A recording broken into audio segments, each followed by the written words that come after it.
Oke, selamat pagi ataupun selamat siang, sore ataupun malam bagi rekan-rekan mahasiswa dimanapun berada. Semoga tetap semangat dalam menerima pembelajaran dalam bentuk online. Oke, saya akan masuk ke dalam materi analisis korelasi. Mungkin mengulang materi dari sebelumnya juga, dari dosen sebelumnya.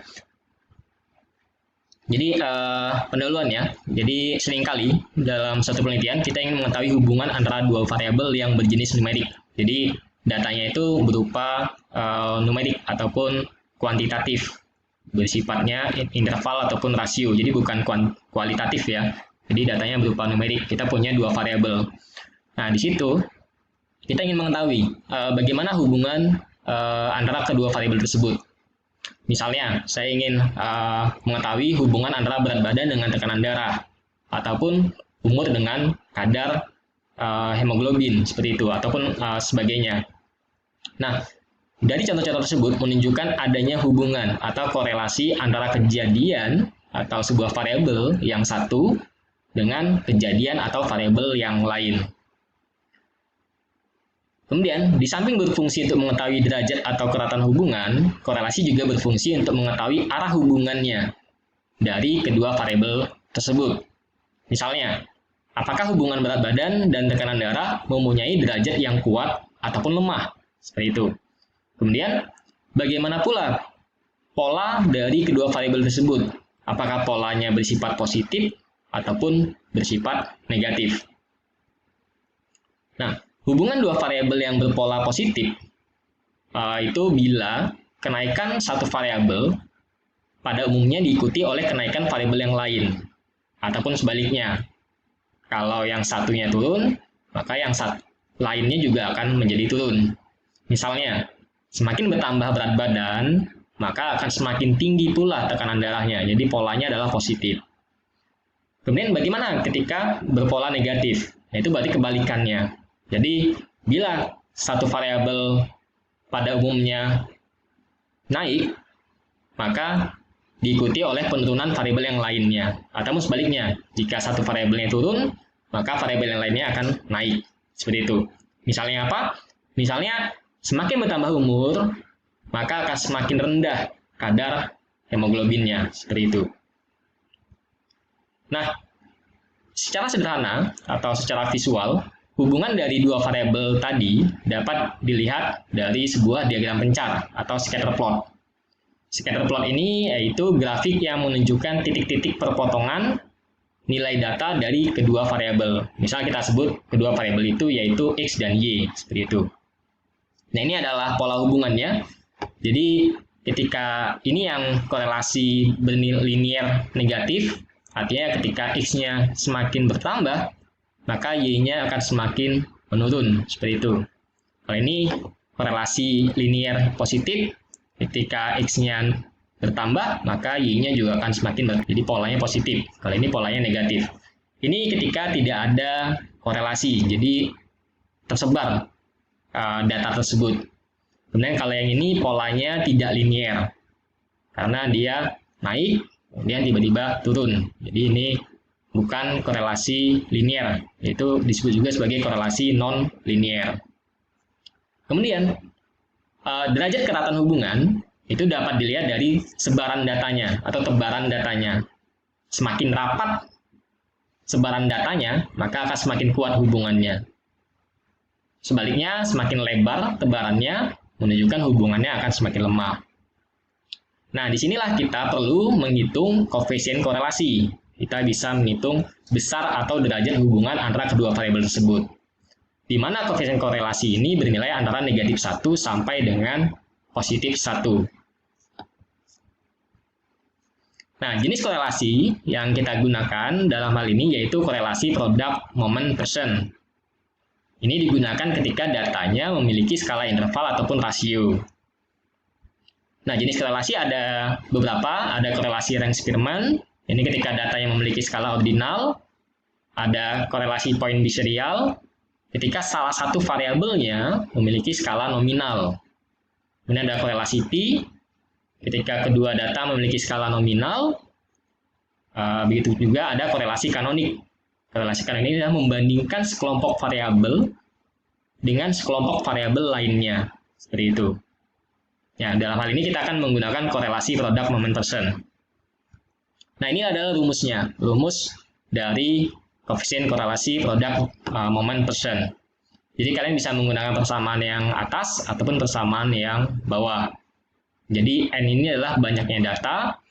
Ini adalah jumlahan dari X kali Y. Jadi X-nya dikalikan Y terlebih dahulu. Setelah itu dijumlahkan. Oke. Salah. Oke, selamat pagi, selamat siang, selamat sore, atau selamat malam bagi rekan-rekan mahasiswa yang sedang mengakses video pembelajaran ini, dimanapun kalian berada.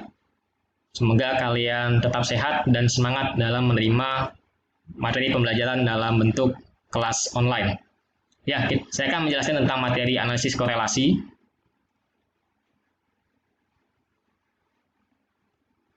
Nah, seringkali dalam satu penelitian kita ingin mengetahui hubungan antara dua variabel yang berjenis numerik, jadi berupa angka atau kuantitatif, bisa berupa interval datanya ataupun berupa rasio. Nah, salah satu contohnya misalnya kita ingin mengetahui hubungan antara berat badan dengan tekanan darah, ataupun bagaimana pula hubungan antara umur dengan kadar hemoglobin dan lain sebagainya. Nah, dari contoh-contoh tadi, itu menunjukkan adanya hubungan atau korelasi antara kejadian atau variabel yang satu dengan kejadian atau variabel yang lain. Nah, selain untuk mengetahui derajat atau keratan hubungan, di sini juga korelasi juga berfungsi untuk mengetahui arah hubungannya bagaimana. Apakah hubungan berat badan dan tekanan darah mempunyai derajat yang kuat atau lemah? Atau kita juga bisa melihat pola dari kedua variabel itu positif ataupun negatif. Nah, untuk hubungan dua variabel berpola positif, itu bila kenaikan satu variabel pada umumnya diikuti oleh kenaikan variabel yang lainnya. Jadi kalau satu variabel naik, maka variabel yang lain akan naik. Atau sebaliknya, misalnya satu variabel turun, maka variabel yang lain akan menjadi turun. Contohnya, semakin bertambahnya berat badan, maka akan semakin tinggi tekanan darahnya.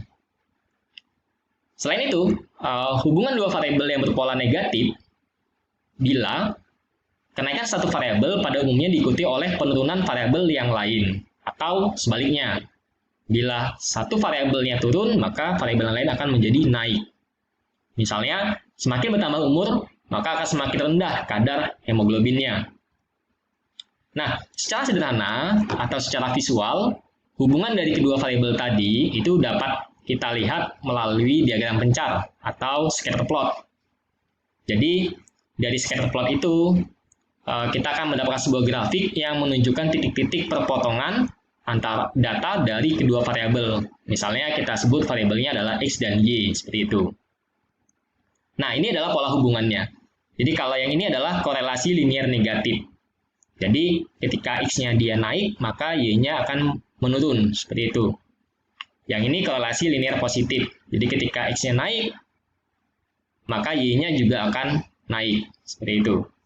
Yang berikutnya yaitu tidak ada korelasi. Jadi, tidak ada datanya menyebar. Jadi, tidak membentuk suatu pola. Ataupun yang ini, korelasi non-linier, ini membentuk pola, tapi polanya tidak linier.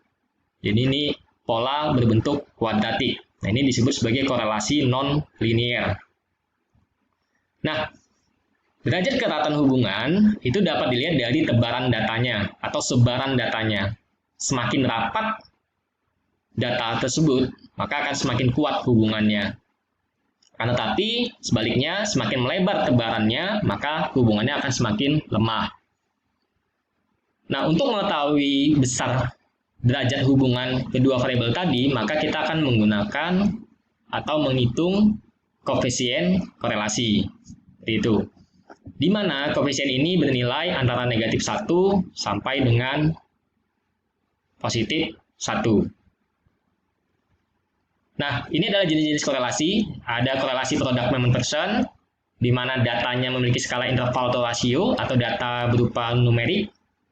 Ada korelasi rank Spearman ketika datanya memiliki skala ordinal atau punya jenjang.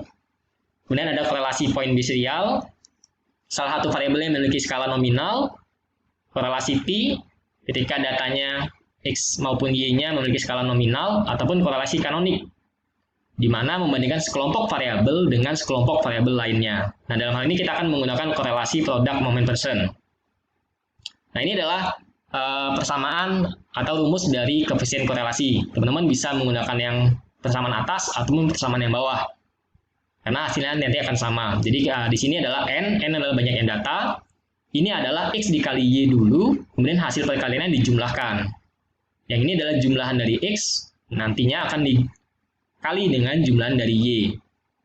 Nah, kalau yang di sini, X-nya dikuadratkan dulu, setelah dikuadratkan semua, baru dijumlahkan. Kalau yang ini, X-nya dijumlahkan, jumlahan itu baru dikuadratkan. Seperti itu. Nah, ini rumus koefisien korelasi dinotasikan sebagai R. Seperti itu. Nah, nilai R positif artinya variabel X berpengaruh secara positif terhadap variabel Y. Ketika mendekati 1, maka dia akan semakin sempurna linearnya. Jika R-nya negatif, ya kebalikannya. Berarti pengaruh X secara berlawanan terhadap variabel Y. Semakin mendekati negatif 1, maka akan semakin sempurna. Linear terbalik hubungan X dan Y. Tapi jika R mendekati 0, artinya variabel X tidak berpengaruh secara linear. Nah, ini kriteria hubungannya. Jadi ini absolut. Jadi ketika nilai absolut dari korelasinya bernilai antara 0 sampai 25%, maka artinya tidak ada hubungan, atau bisa dikenal juga sebagai hubungannya lemah. Kalau 26% sampai 50, maka hubungannya sedang. Jika sampai 51 sampai 75, maka hubungannya kuat. Dan ini adalah hubungan yang sangat kuat ataupun sempurna. Jadi ini adalah nilai mutlak dari R atau absolutnya. Seperti itu. Nah, selanjutnya kita akan melanjutkan ke uji signifikansi koefisien korelasi. Jadi, kita akan mengetes apakah korelasi antara kedua variabel yang akan kita gunakan itu signifikan atau tidak. Seperti itu. Jadi, ini adalah hipotesis 0, di mana korelasi antara dua variabel tidak signifikan. Yang hipotesis alternatifnya yaitu korelasi antara dua variabel signifikan. Nah, kita akan menghitung nilai T, di mana nilai T itu akan kita cari dari nilai korelasi yang kita temukan, R, akan dikali dengan akar N-2. Jadi banyak datanya dikurangi dengan 2, kemudian dibagi dengan akar dari 1 min R kuadrat. Nanti kita akan memperoleh nilai T. Kemudian ada daerah kritis, H0 ditolak jika T yang kita hitung tadi lebih besar dibandingkan T tabel. Jadi kita perlu tabel T nantinya. Dia akan saya jelaskan untuk memperoleh tabel T-nya bagaimana. Cara membaca tabel T-nya juga bagaimana. Seperti itu. Nah, ini sebagai latihan. Jadi kita ingin mengetahui hubungan antara usia dengan lama hari rawat di rumah sakit. Jadi kita punya 5 pasien saja. X-nya adalah usia, kemudian Y adalah lama hari dirawat di rumah sakit. Nah, di sini kita perlu menghitung nilai X kuadrat, sigma X kuadrat, Y kuadrat, sigma Y kuadrat, X kali Y, dan sigma dari XY. Ini prosesnya. Kita menggunakan Excel nantinya. Kita tulis, kemudian kita jumlahkan X-nya, kemudian kita jumlahkan Y, kemudian X kuadratnya kita jumlahkan juga, Y kuadrat kita jumlahkan, kemudian X kali Y, 20 kali 5, 100, 30 kali 6, 180. Kita jumlahkan. Kemudian hasil ini kita masukkan ke dalam rumus koefisien korelasi, sehingga ditemukan angkanya dari 0,97. Nah, dari hasil ini, interpretasinya bagaimana? Artinya, hubungan antara variabel X, usia, dan Y, lama hari, menunjukkan hubungan yang sangat kuat dan berpola linear positif.